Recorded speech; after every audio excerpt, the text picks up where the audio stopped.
আসসালামু আলাইকুম। আজকে ছোটো মাছ রান্না করব। ছোটো মাছ রান্না করতে কী কী লাগবে: টমেটো, কাঁচামরিচ, গ্রিন পেপার, আলু, পেঁয়াজগুলো আমি আগে ক্রাশ করে রেখেছিলাম।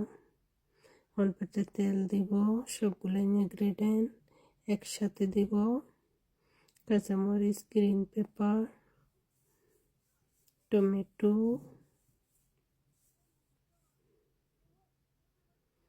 পেঁয়াজ,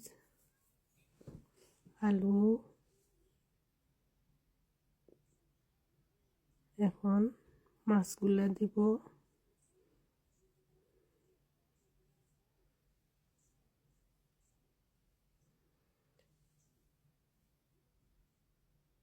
মাছ দিয়ে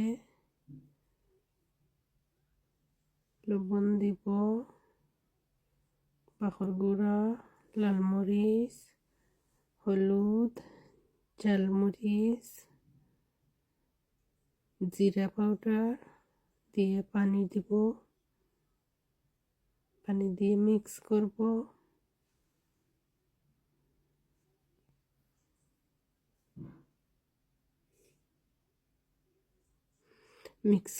ভালো করে মিক্স করে চুলা অন করব, করে কভার করে রাখবো।